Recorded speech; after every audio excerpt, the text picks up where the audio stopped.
అమరావతి దేవతలు నడయాడిన పుణ్యభూమి. దేవేంద్రుడు ప్రతిష్ఠించిన అమరలింగేశ్వరుడు కొలువైన ధన్యభూమి. దేవేరి కనకదుర్గమ్మ ఒకవైపు, పానకాల నృసింహుడు మరోవైపు, మధ్యలో ఉత్తర వాహిని రమణీయ కృష్ణమ్మ.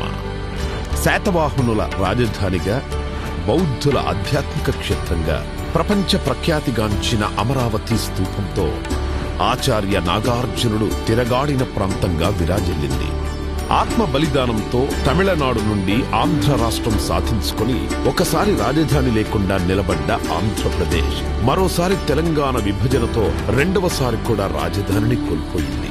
ఆంధ్రుల ఆకాంక్షలకు రూపమిస్తూ అన్ని ప్రాంతాలతో కనెక్టివిటీ కలిగిన ప్రాంతంగా కృష్ణానది తీరాన ఉన్న అమరావతిని ప్రజా రాజధానిగా నిర్ణయించారు. రాజధాని నిర్మాణం కోసం చేయాల్సిన మొదటి అడుగు భూసేకరణ. ముఖ్యమంత్రి గారి దూరదృష్టిపై నమ్మకంతో అమరావతికి చెందిన 29,000 మంది రైతులు స్వచ్ఛందంగా ముందుకు వచ్చి దేశంలోనే మొదటిసారి 34,000 ఎకరాల భూమిని రాజధాని నిర్మాణం కోసం అప్పగించారు. దేశవ్యాప్తంగా పవిత్ర ప్రాంతాల నుండి తీసుకొచ్చిన మట్టి, పుణ్య నదుల నుండి సేకరించిన నీటితో ప్రధానమంత్రి నరేంద్ర మోడీ గారి చేతుల మీదుగా ముఖ్యమంత్రి చంద్రబాబు గారి విజన్కు పునాది పడింది.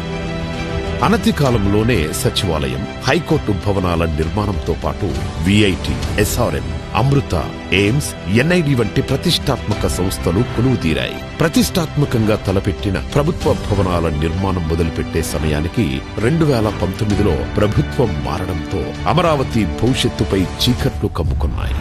2019 నుండి 2024 వరకు నాటి ప్రభుత్వం చేసిన విధ్వంసం కారణంగా వేల కోట్లతో చేపట్టిన నిర్మాణ పనులు ఆగిపోయాయి. రోడ్లు దెబ్బతిన్నాయి. దారి తెన్ను లేకుండా పోయింది. చదును చేసిన భూమిలో పునాదుల్లో నీరు చేరి పిచ్చి మొక్కలతో, పొదలతో 5 ఏళ్ల పాటు గ్రహణం వీడని సూర్యుడిలా అమరావతి మసకబారింది. 3 రాజధానుల ఆటలో రాష్ట్రానికి రాజధాని అనేదే లేక భవిష్యత్తు అంధకారమైంది.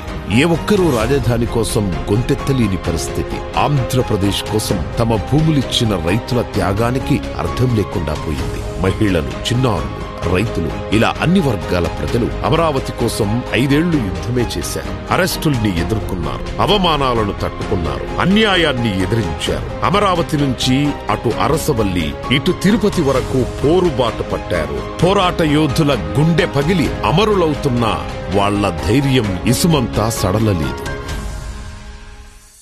2024 రాష్ట్ర ప్రజల దీవెనలతో ఎన్డీఏ అఖండ విజయం సాధించి అధికారంలోకి రావడంతో చీకట్లను చీల్చుకుంటూ వచ్చిన సూర్యుడిలా అమరావతి తన పేరు సార్థకం చేసుకుంటూ పునరుజ్జీవం పొందింది. కేంద్ర ప్రభుత్వ సహకారంతో అమరావతి ప్రస్థానం మహోజ్వలంగా మళ్లీ మొదలైంది. అంతర్జాతీయ ప్రమాణాలతో ప్రపంచంలోనే అత్యున్నత స్థాయి నగరంగా నిర్మాణానికి సన్నద్ధమవుతోంది.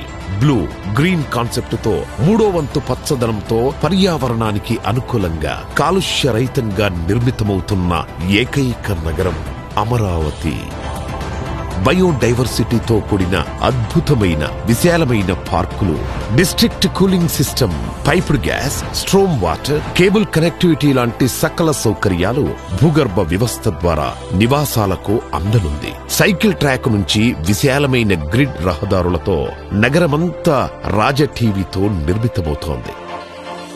నేచురల్ వెంటిలేషన్ తో legislature, high court, land mark institutions తో భవిష్యత్ తరాలకు భూమిలో స్వర్గంలా విలసిల్లనుంది. ఒక స్మార్ట్ సిటీగా, భావి క్వాంటమ్ వ్యాలీగా ఈ నవనగరం ఆవిష్కృతమవుతుంది.